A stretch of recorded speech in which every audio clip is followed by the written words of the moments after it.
For the better part of my career, more than 20 years, I've been a corporate girl in supply chain management and logistics or classical marketing.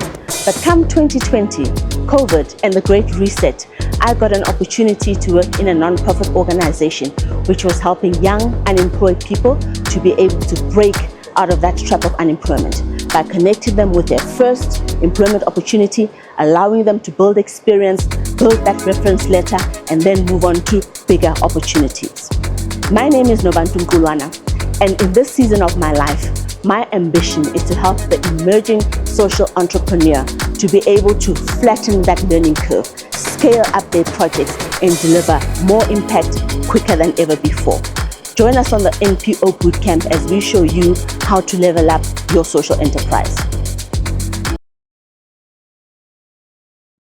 Hello friends and colleagues, welcome back to our podcast, the NPO Bootcamp. We've got such an amazing episode lined up for you today, and here's why I say so. Until I met Veronica Cronier from LUSA Community Chest, I was under the impression that there were very limited options available for somebody who wanted to learn the ABCs of how to run a successful NPO. Not only that, but the available options I thought were quite expensive.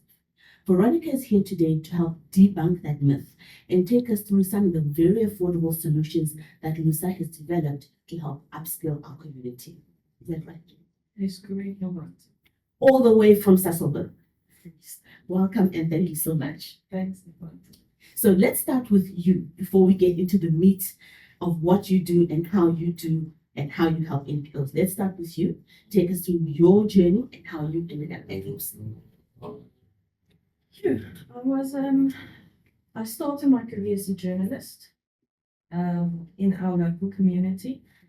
And then I realized that's not something, although I enjoyed it, not something I want to do for the rest of my life. So this opportunity opened to run our local community chest. But I thought it would maximum be for 2 years. Mm-hmm. And I just saw it as a growth opportunity. Mm-hmm. And I'm there since I started in 1995, so I've been there for 28 years. You know, there's a thing called a CV. You can type a CV. I've never applied for another job since I started. So, Veronica, you've mentioned community chest. Community chest is for somebody that's never heard that term or that phrase, what does that mean? I think a lot of people know about community chest because of the Monopoly game. Yeah, okay, yes. But you've got nothing to do with Monopoly, right? Well, that is originally the concept, you know. So, community chest traditionally was an organization where corporates and businesses and individuals contributed to a collective fund.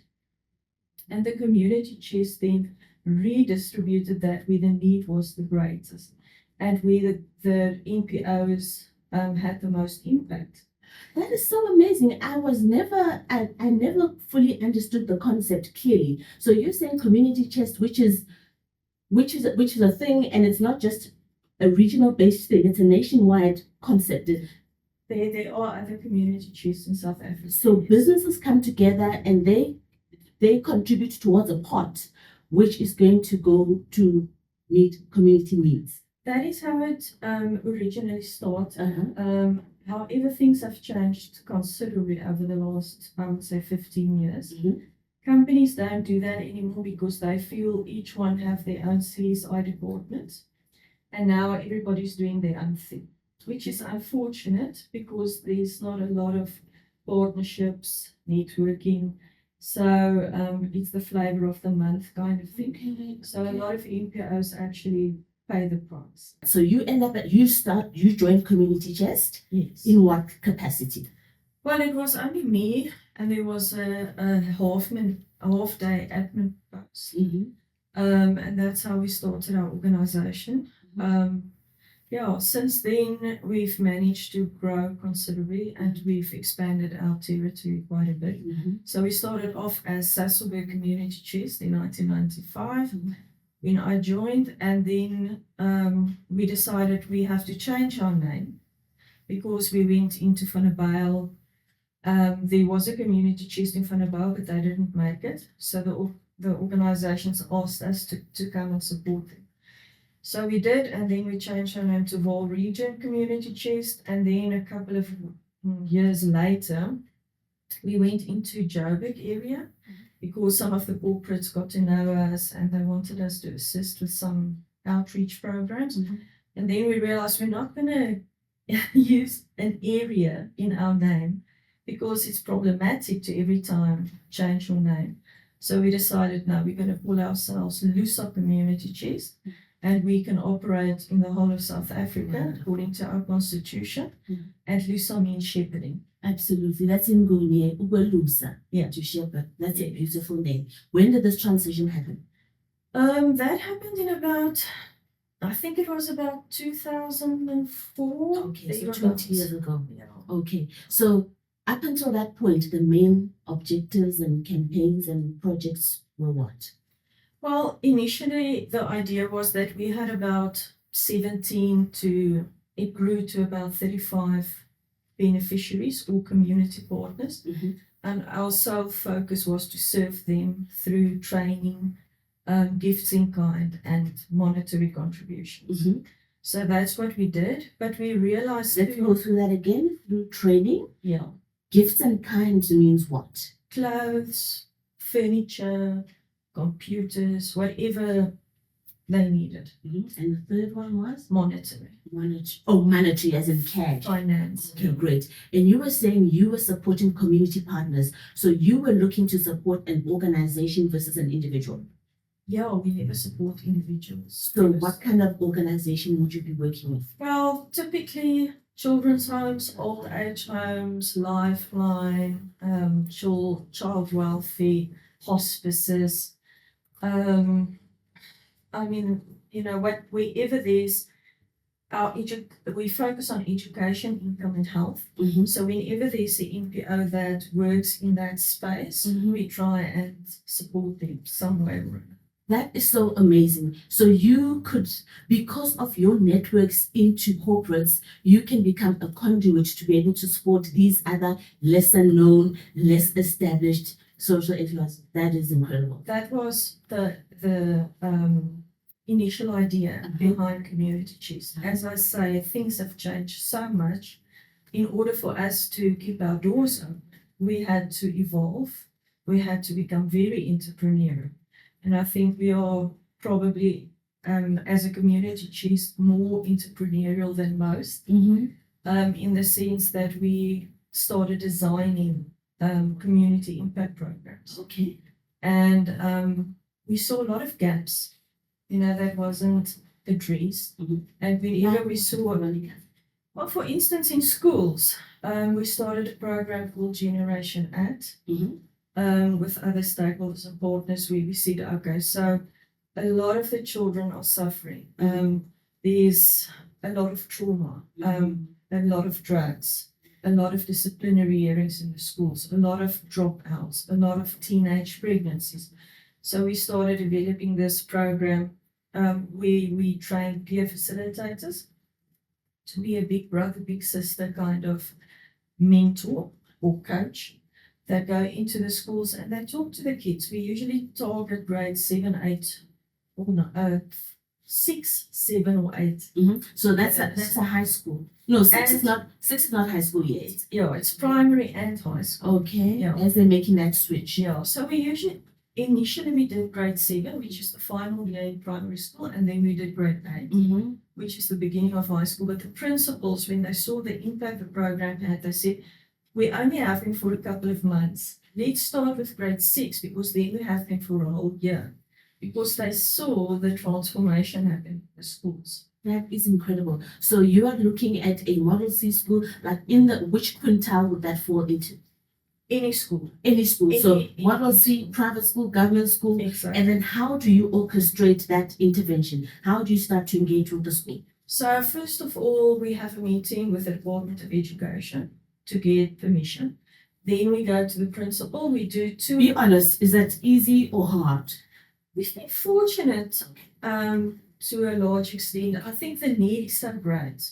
And because it doesn't cost them any money, we've never really had difficulty getting permission. Okay. And then we work with the principal. We have a 2-day, we call it inner visioning.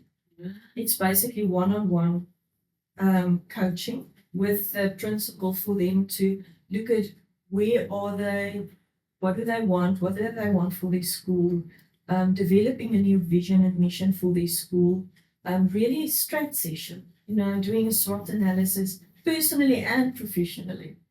And always the principals will say, you know what am I going to talk about for 1 or basically 2 days with a complete stranger? You're a most methods. No.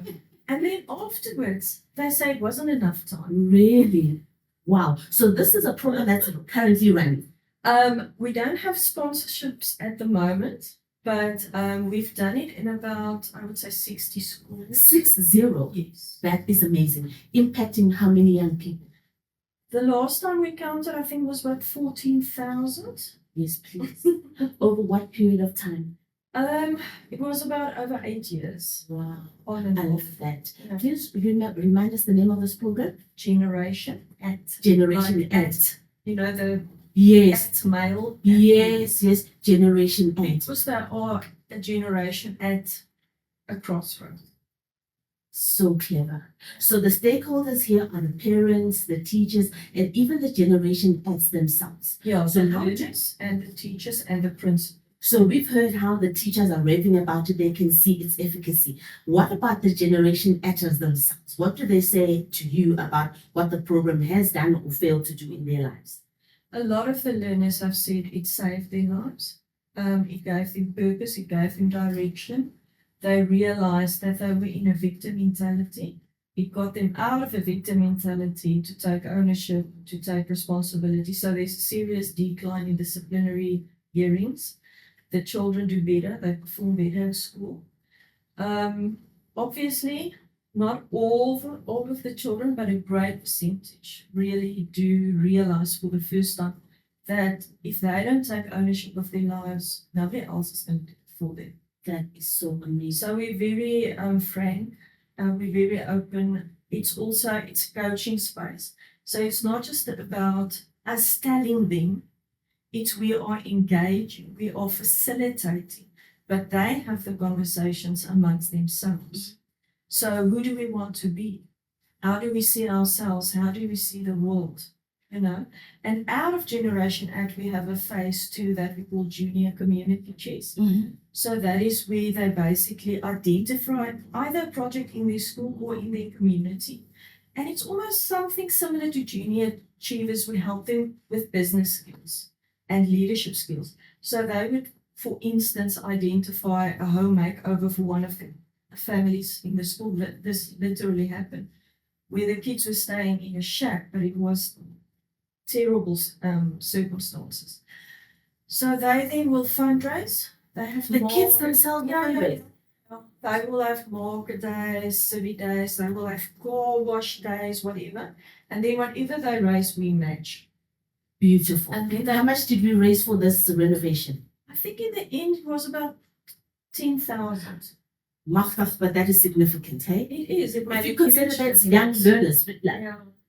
that is so But they amazing. mobilized the whole school Yes. to participate, and the Yes. teachers participate. Yes. And then they implement the program. They facilitate and they work themselves. And then we also have the evaluation afterwards. They themselves monitor and evaluate their success. Wow.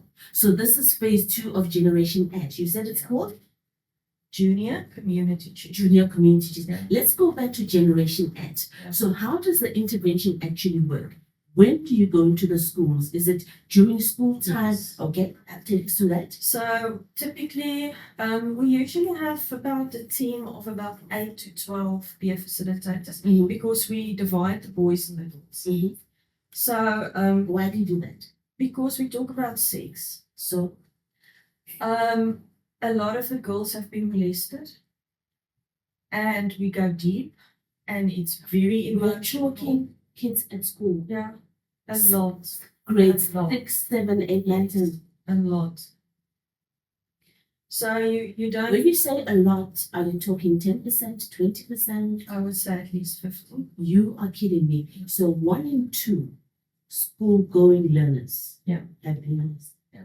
Do you find it's happening more with girls or with boys? I think more with girls. Really? Yeah. But I'm hearing that even boys. Yeah.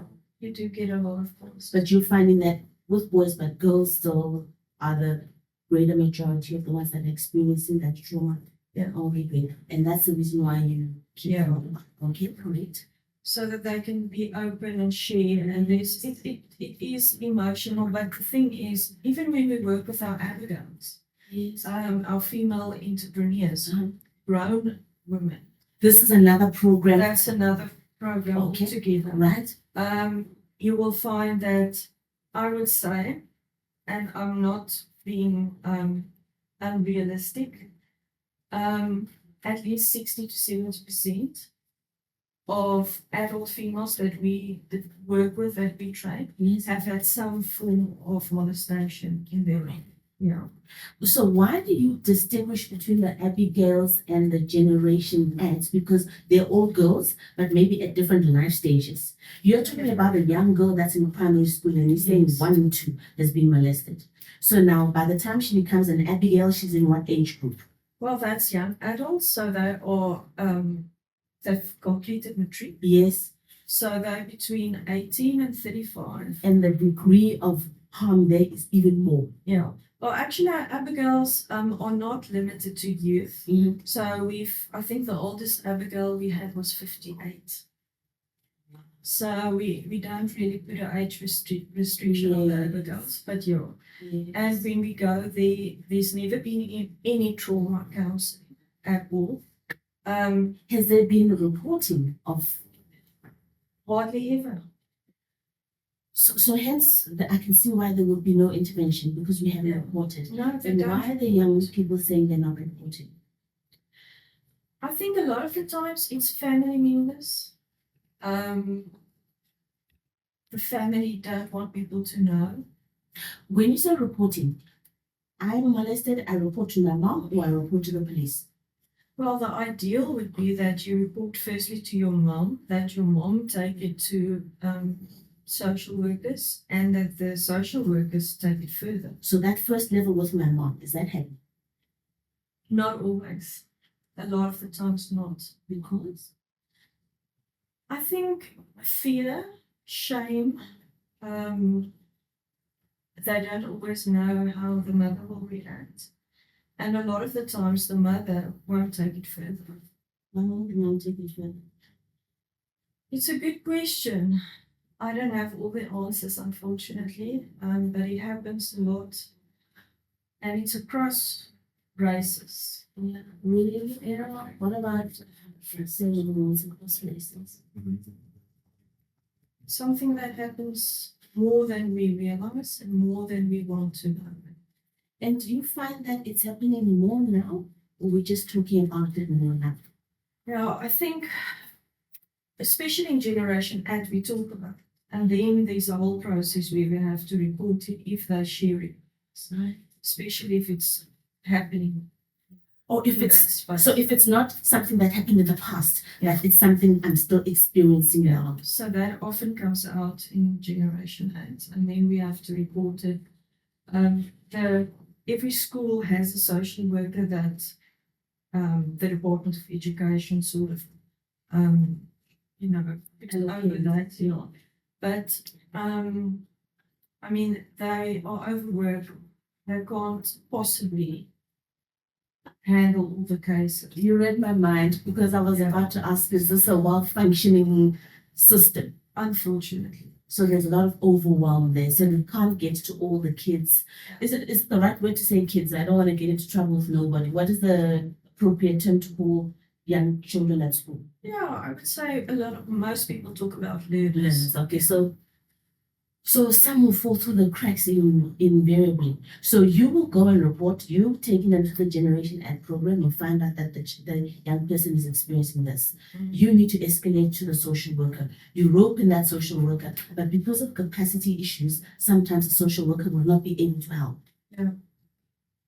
Yeah, that is just the reality of the situation at the moment. And a lot of times when it's very traumatic for children to go to court testifying against the perpetrator.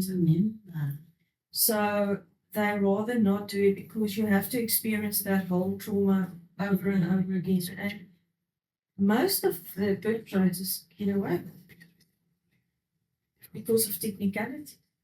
So our system, our legal system, is not child friendly. I have a friend that is an attorney. She specializes in the Children Act and in family law. I think you should interview her because she can tell you stories. It's heartbreaking.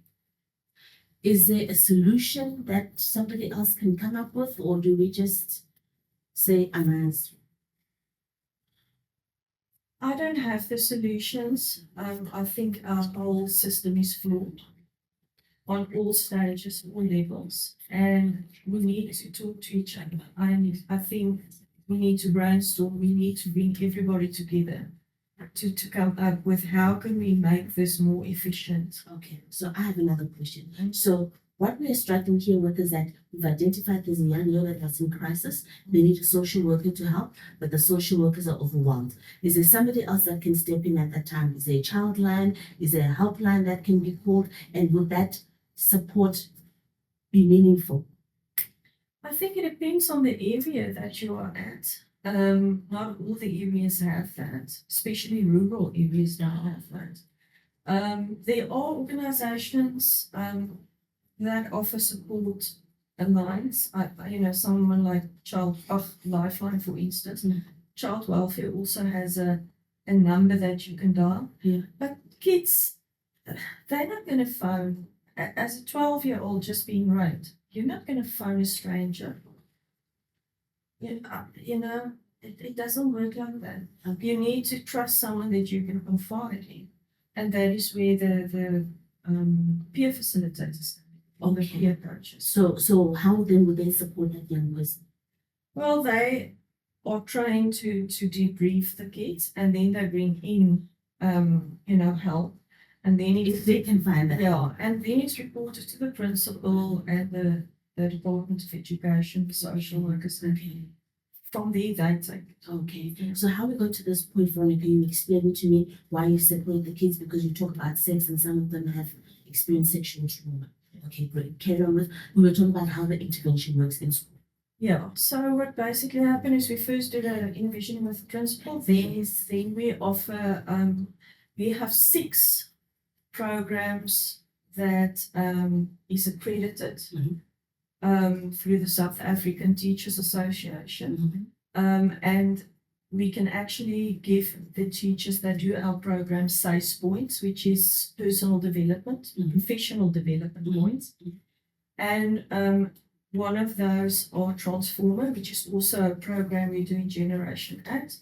We also offer neurocoaching for teachers. So the teachers can offer neurocoaching skills so that they can, first of all, transform their own life through neuroplasticity, but then also work with the kids and guide the kids to also move the kids from a state or a mindset of victim to become overcomers. Okay, so maybe let's give us an overview of all the different elements or modules or components of the Generation Act. We've spoken about the first one being the principals doing inner visioning. The teachers, they can either do Transformer or they can do neurocoaching for teachers, or trauma counselling or whatever. So how many different options do they have?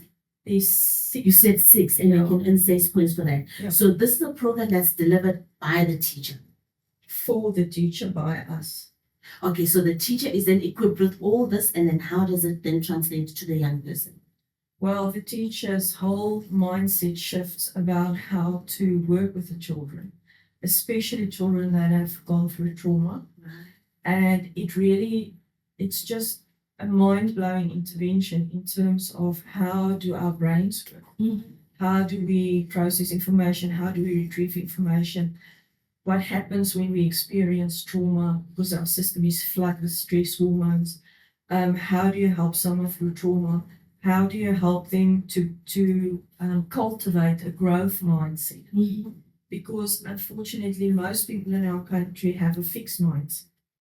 What's the difference? What's a growth mindset? What's a fixed A mindset? fixed mindset is you will say, I have no options, there is no solution, blaming and shaming others, seeing yourself as a victim, not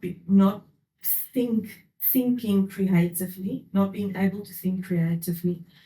A growth mindset is every failure is an opportunity to learn. I have the ability to change my life. I do have options. I'm not a victim.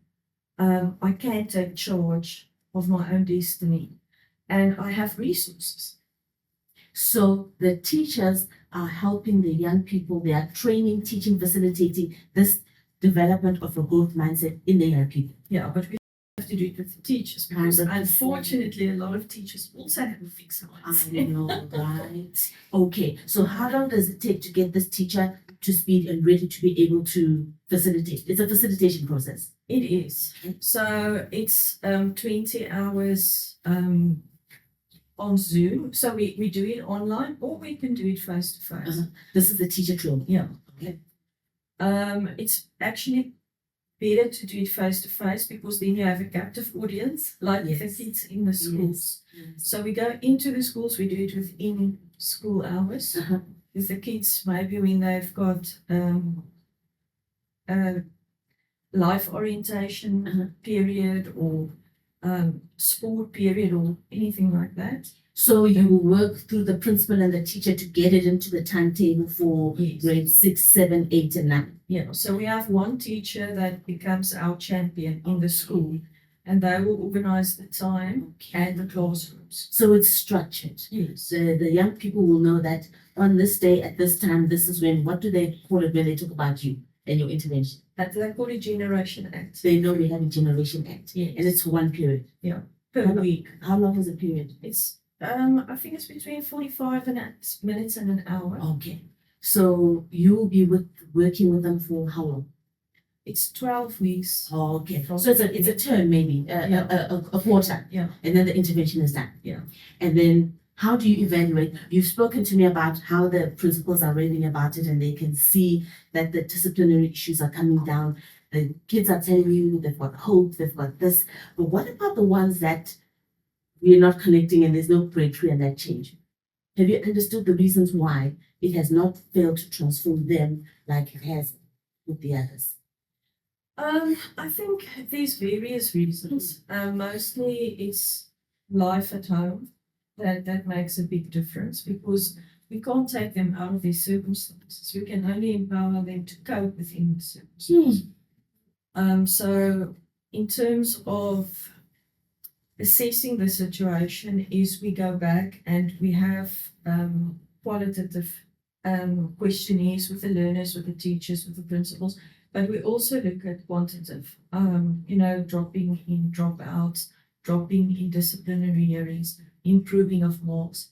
So, and we have a lot of impact studies over the years that we can show. Wonderful, wonderful. So how we got to this point, Veronica, you were telling me that you realized that as an organization, you needed to become entrepreneurial. Yeah. And then you started to identify the unmet needs in your community. That's And you came up with this intervention of Generation Act, which I think is so amazing. But now you've alluded to other teacher training or whatever. So I think that's a lovely way to segue into the full range of the course material that you've now gone and developed. Yes. But we'll take a little bit of a break first and then we can come back to this. Okay. Thank you.